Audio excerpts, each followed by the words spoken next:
onde eu estou bem, onde estou agora. Isso é a Heimat, esse é meu lar, meu bem-estar. Heimat gibt es für mich nicht. Das Wort Heimat gibt es nicht in meinem Vokabular. Ich bin überall entwurzelt worden. Porque a gente não pode traduzir como pátria somente, né? Então a palavra realmente é Heimat. É a língua portuguesa. Então o que me dá a possibilidade de morar em qualquer lugar e de alguma forma me sentir casa, quer dizer, é o lugar que não necessariamente é um lugar físico, geográfico, mas um lugar talvez mental, onde você se sente em casa.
O exílio no sentido morar fora, eu morei fora porque eu quis, né, porque eu escolhi morar fora, e o exílio, eu saí do meu país por questões políticas, porque se eu ficar aqui vão me matar, porque se eu ficar aqui eu vou preso, porque se eu ficar aqui porque eu não tenho condições de continuar aqui. Na América Latina, claro, a gente não precisa mais se exilar politicamente, né, em geral, mas pode vir a acontecer. Quer dizer, em outros lugares do mundo isso ainda existe e vai voltar a existir, não é? Não é que vamos falar assim, o exílio político é algo completamente fora das possibilidades reais.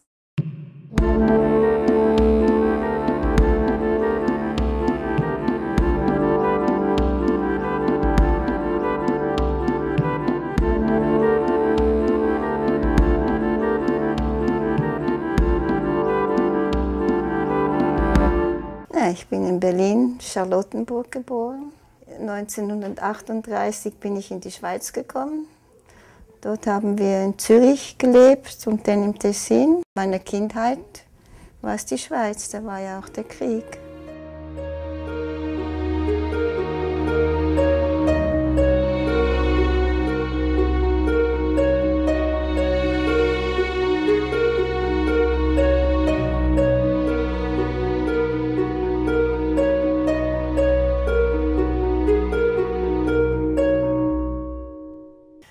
Mein Vater, es tut mir leid, dass ich ihn nie mehr gesehen habe, weil ich denke, das war ein ganz toller Mensch.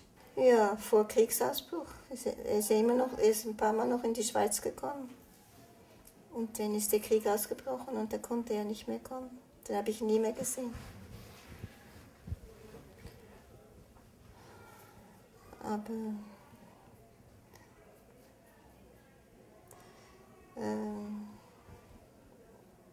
ja, schade. Ich glaube, er hat sehr gelitten.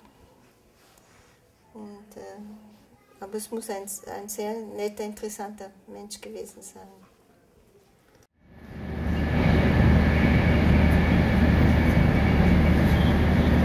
Eu nasci em 1924, em Berlim.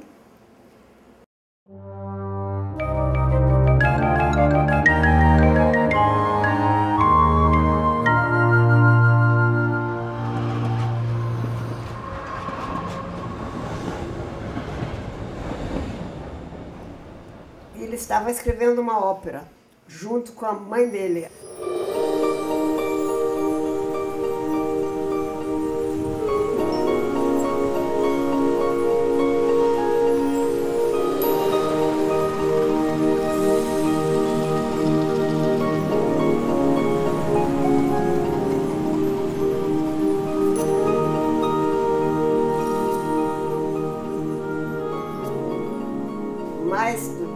dentro dos conceitos nacionalistas, não nacional-socialistas, nacionalistas, um elogio à Alemanha, à pessoa alemã. E ele escreveu essa ópera e queria que essa ópera fosse aceita pela Câmara de Cultura, pelo Ministério de Cultura alemão. Uma semana depois ele foi lá e disse, não, tudo bem, a sua obra é muito boa, quem não é muito bom é o senhor, porque o senhor é filho do seu corno, isto é, o senhor é judeu, está fora. E aí, por coincidências outras, ele ficou sabendo que havia um país chamado Brasil, na América do Sul, lá em algum lugar.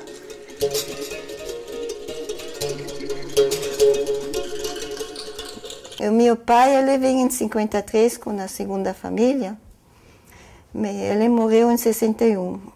Mas depois que ele morreu, minha irmã veio me buscar, queria me encontrar, veio me visitar em Paris. A primeira vez foi em 68, foi o tempo de carnaval, foi fantástico no Rio.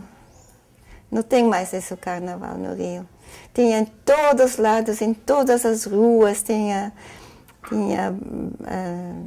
blocos e fomos uma viagem a Brasília. Quase não tinha embaixadas, tinha dois que já construíram, os outros tinham somente os lotes com os nomes das embaixadas. Tinha macumba. E tinha família, era toda família. Nunca tinha família na minha vida. E cheguei aqui, tem tios, primos, madrastas, irmãos, era toda a família, porque também português não precisava, todo mundo falava alemão. Eu vim para o Brasil, cheguei no Brasil muito nova ainda, eu tinha 3 anos de idade, meus pais são chilenos, eu nasci lá, eu nasci no ano do golpe, né? Eu nasci em 73. Existem assim, na minha família tinha os meus tios que foram embora do Chile exilados políticos, e meu pai faz parte de uma espécie de exilado que é o exilado econômico. Meu pai é engenheiro elétrico e trabalha com sistemas de hidrelétrica, normalmente para o governo. Então, assim, acabou sendo dentro da crise que se iniciou no Chile nessa época, muita gente acabou indo embora do país por questões que eram uma mistura de questões políticas e econômicas. E esse foi o caso do meu pai. E na época era um milagre brasileiro, né? Então os engenheiros eram muito bem vistos aqui, contratados. É a primeira lembrança que eu tenho da minha vida, né? Era um avião vindo para o Brasil.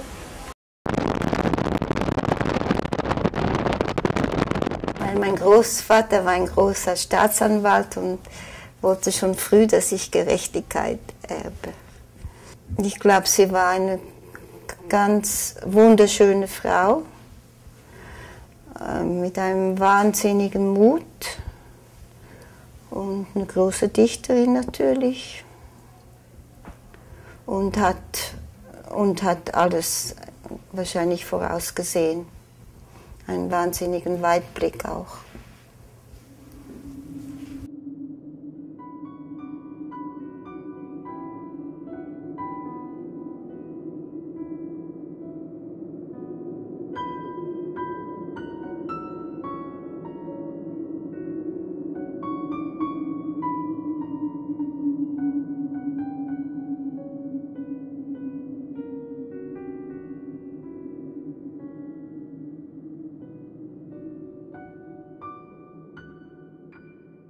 Ich weiß eigentlich ganz wenig über Walter Benjamin. Jetzt ein bisschen mehr, weil im 1993 war ja diese Kabinettausstellung in Berlin von meiner Tante und da ist dieser Michael Benjamin gekommen. Das war ein Neffe von Walter Benjamin. Und mit dem habe ich dann korrespondiert und so ist dieser Zweig der Familie ist mir näher gekommen. Und dann später hat meine Mutter alles an sich gerissen und da hatte ich überhaupt keinen Kontakt mit nichts. Ja, und zu dem Werk und so. Sie hat mich da überall ausgeschlossen, sie hat nichts mit mir geteilt. Ich bin erst so ein bisschen dazugekommen, nachdem sie gestorben ist und mir die Rechte von meiner Tante übergeben wurden. Da habe ich angefangen, mich zu interessieren und auch die Verlage aufzusuchen und die Kontakte, mit den Leuten in Kontakt zu treten. Und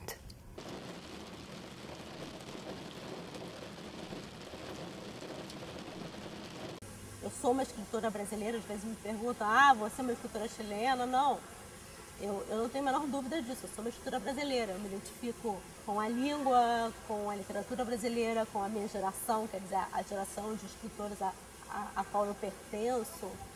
Então isso me deu uma identidade, certamente. Então eu nunca pensei em escrever em alemão, nunca pensei em escrever em espanhol. Para mim sempre foi uma coisa natural e óbvia. Eu só poderia escrever em português.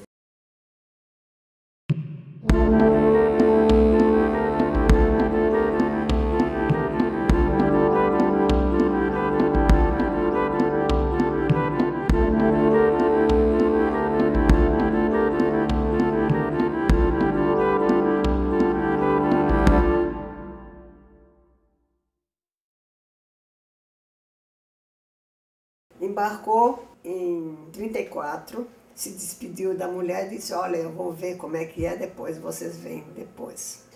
Aí deu a possibilidade dele importar, através dos pais dele, especialmente do pai dele, importar livros para o Brasil.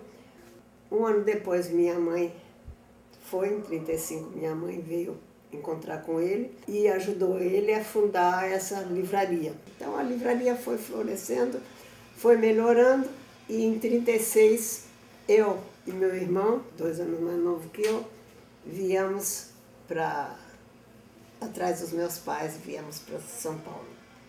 Eu fui trabalhar na livraria, enfim, fui começando a perceber muitas coisas que eu nem tinha me dado conta, por que eu saí da Alemanha, por que eu tinha que sair da Alemanha.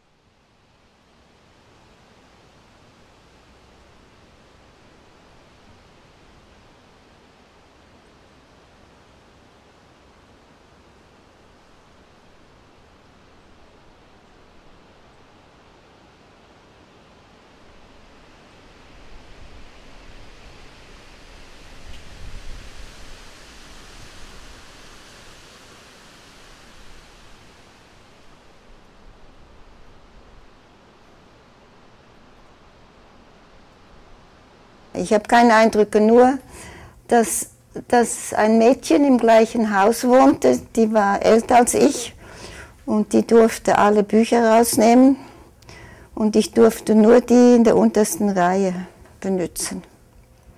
Das ist alles, was ich von der Buchhandlung weiß.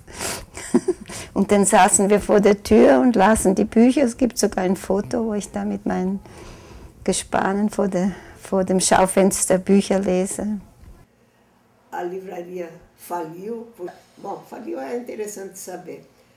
Não, uma das razões, não foi a única razão, mas o consulado alemão em São Paulo chamou meu pai e disse assim, olha, amanhã ou daqui a 2 dias é o aniversário do Hitler, do nosso Führer Hitler, em 38, 67, 38.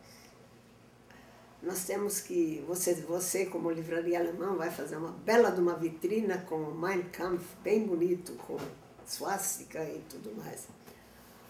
Aí meu pai falou, negativo, não vou fazer. Aí ele disse, não vai fazer? Então você também não vai mais importar livros alemães, nós vamos barrar você. E foi o que se deu. Não vieram mais livros, não pôde mais importar. Para mudar para a livraria em outra língua foi difícil, meu pai não era uma pessoa muito hábil para lidar com essas coisas e o casamento do meu pai e minha mãe também, ele já tinha uma outra pessoa, então foi tudo ruindo e por isso eu casei com 18 anos com um judeu, também imigrante, que também não tinha onde cair morto e juntamos os trapos e fomos em frente.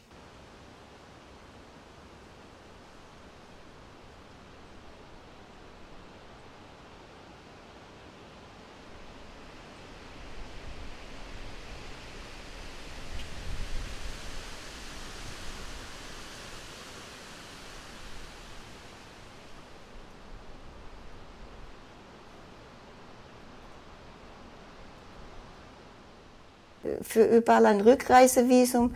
Ich habe dann auch mal in Frankreich, in Paris gearbeitet. Da wollte ich über Ostern nach London und bin aufs Konsulat für ein Visum. Aber ich wusste schon, ich muss einen Rückflug haben und eine Einladung. Und meine Freundin hatte vergessen, das Datum auf die Einladung zu tun, also ein Datum zu tun. Und dann bin ich explodiert in dem Konsulat und habe gesagt, also wenn ich wirklich Absichten hätte, hätte ich keinen staatenlosen Pass. Und ich finde es furchtbar, wie man behandelt wird. Und innerhalb 5 Minuten hatte ich dann das Visum. Und dann bin ich in die Schweiz. Und dann dort haben sich dann Freunde eingeschaltet und haben gesagt, das geht nicht mehr so weiter. Jetzt kommst du, ich kannte eine hohe Regierungsangestellte in Wiesbaden. Jetzt kommst du und ich stelle jetzt einen Antrag, das geht nicht mehr so weiter. In Berlin haben sie mir dann meinen Heimatschein gegeben, habe gesagt, ich hätte die Staatsangehörigkeit nie verloren gehabt. Ich habe gesagt, Dankeschön. Aber ich hatte Angst, ich müsse nach Deutschland leben gehen. Das wollte ich nicht. Darum, ich bin auch nie aufs Konsulat. Vielleicht, wenn ich mich erkundigt hätte. Aber Deutschland war für mich, alles was deutsch war, habe ich abgelehnt. Wenn ich einem Deutschen begegnete, bin ich ihm misstrauisch entgegengetreten. Naturally.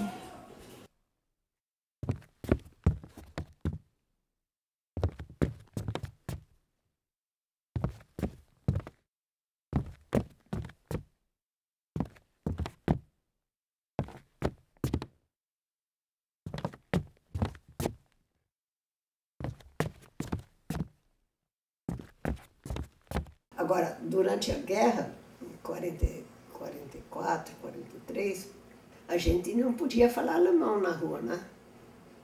E se você escrevia uma carta, minha mãe morava no Rio, não podia ser em alemão, tinha que ser em português, que era censurado. Mas isso aqui, depois que o Brasil entrou na guerra, em 42, né? 41, aí a gente tinha que ter, para viajar para o Rio, eu tinha que ter um salvo-conduto. Quer dizer, você é engraçado, você sai de uma ditadura e vem para outra. E fui presa porque estava falando alemão.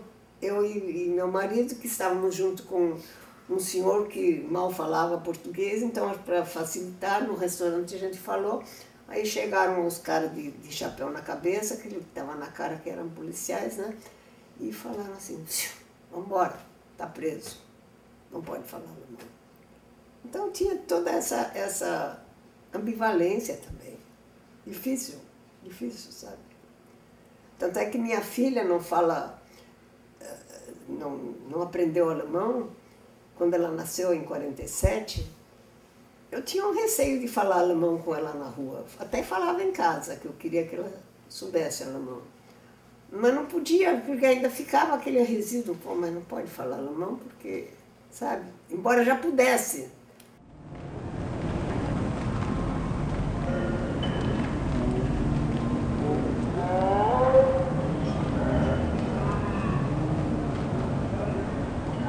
Fui estudar no colégio alemão aqui no Rio de Janeiro, Corcovado.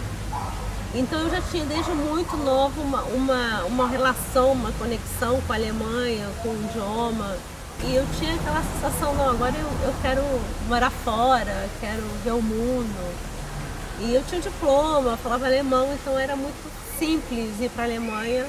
Eu fui fazer mestrado lá e fiquei quase 10 anos. Comecei a escrever, eu estava na Alemanha, né? Eu morava em Berlim. E eu vivia no mundo, quer dizer, eu vivia em alemão, né? Foi muito estranho, porque eu me sentia realmente na Torre de Marfim. Eu estava ali isolada, eu não conhecia ninguém aqui no meio literário. E eu estava ali escrevendo, num mundo completamente diferente, completamente... que não tinha nenhuma conexão com o Brasil naquele momento. Im Deutschen zähle ich Schweizerdeutsch, ähnlich.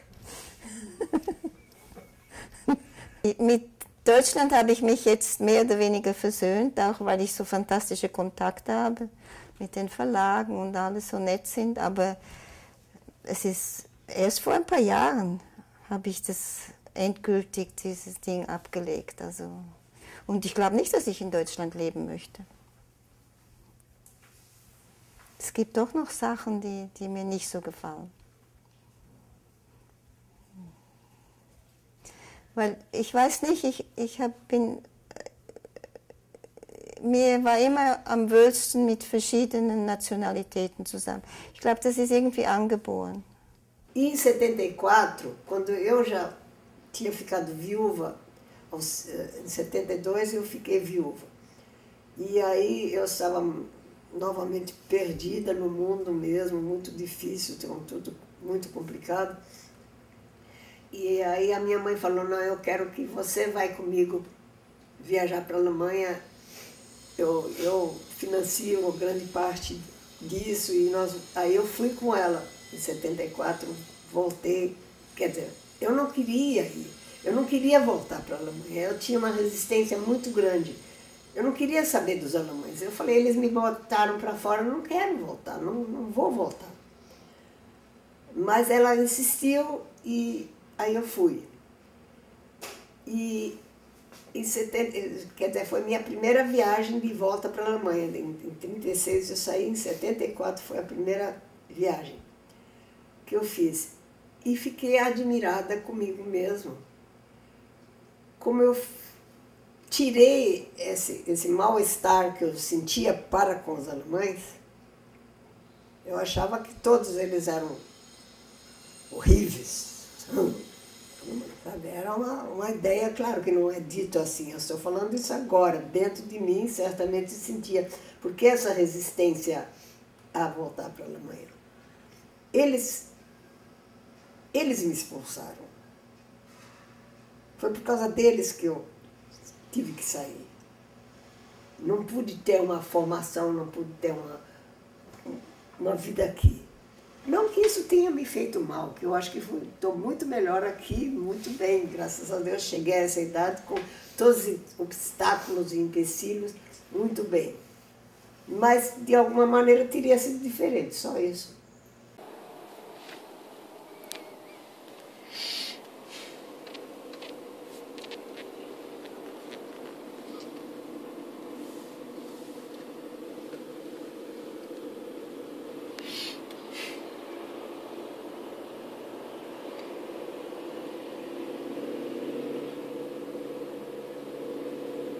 Não, sou totalmente brasileira, né? Sou totalmente brasileira. Meus filhos são brasileiros. Às vezes eu acho que eu sou mais brasileira do que meus filhos. O que não me impede de, hoje em dia, eu querer saber mais da Alemanha. E a minha escrita, eu acho que eu escrevi do jeito como me deu possibilidade de escrever. A minha dificuldade, de fato, por eu só ter começado a escrever bem tarde, que o livro saiu, eu tinha 80 anos. Foi praticamente o prêmio dos 80 anos que eu me dei. E era porque eu dizia que eu não domino nem o português nem o alemão. E, de verdade, eu não domino nenhuma língua nem outra, perfeitamente como eu gostaria que fosse. Eu vim no Brasil e aconteceu. Eu estava procurando um lugar onde se pode viver no ar livre, que não precisa muitas coisas para viver, que um clima que não faz frio, que não precisa todas essas coisas do frio. E aconteceu. Porque na minha vida tudo aconteceu de uma maneira. Nada foi planejado de verdade.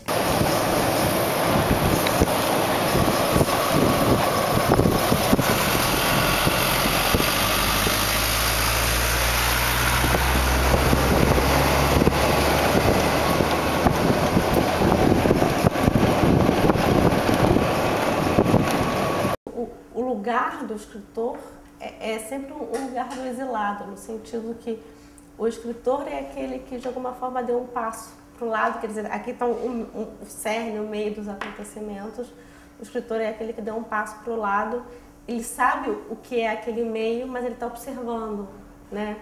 Então, ele está um pouco fora, né? Ele está com um pé lá e outro cá, e que é uma questão um pouco do exilado, ele pertence ou não pertence. De certa forma, o escritor é aquele que foi e voltou para contar a história, né? Assim, ele foi, viu, compreendeu, até porque a questão do exílio também passa por outra coisa que é importante na literatura, que é a questão da alteridade, quer dizer, como você lida com o outro, né? O que é o outro para você. Então, quando você vai morar em outro país que não é o teu, e você está numa cultura que não é a sua, o tempo todo a questão é quem sou eu e quem é o outro, né? Porque o tempo todo você está sendo confrontado com isso, com uma outra forma de ver o mundo, com uma outra forma de pensar. E o tempo todo meio que você está negociando com você mesmo o que disso eu quero para mim e o que disso eu não quero, e vai justamente me dar a minha identidade, me dar uma diferença, né, em relação ao outro. E essas são questões que você traz para a literatura também.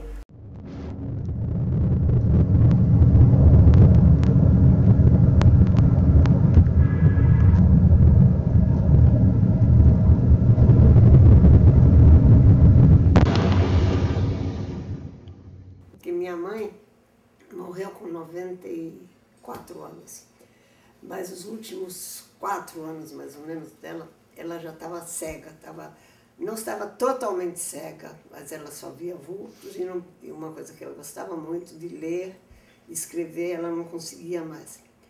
Mas ela teve a sorte de ter uma amiga, todo dia ia na casa dela e lia para ela. Ela, nesses 4 anos, eles devem ter lido uns 100 livros. E eu tinha que importar, porque já não tinha mais livro que tinha que ser em alemão, né? Então, eu acho que isso é maravilhoso, uma pessoa chegar numa idade assim, lúcida, querendo saber mais, querendo descobrir os porquês, que não se descobre, mas pelo menos se reflete sobre isso. E vocês perguntaram o que é Brasil. Eu acho Brasil adorável, por quê? Porque tem essa mistura, tem essa miscelânea, e cada vez mais, hoje tem mais porque tem a parte asiática e a parte europeia. Naquele tempo era mais Índio-África, né? Machado de Assis e tal, a mistura era mais indígena, né? Hoje já tem o oriental misturado. Então, isso que faz o Brasil ser o que ele é, grande. Porque essas misturas dão coisas que você nem espera. De repente, pô, mas fulano, aquele crioulinho lá, que maravilha de gente. Aquele japonesinho lá, que maravilha de gente. São cientistas, são artistas. E felizmente na Europa está acontecendo isso também. Eu acho que é o modo da Europa sobreviver. Porque tem também miscelânea hoje em dia. Não tanto quanto aqui, mas está começando a ter. É ou não é? Você não acha? Sim, acho.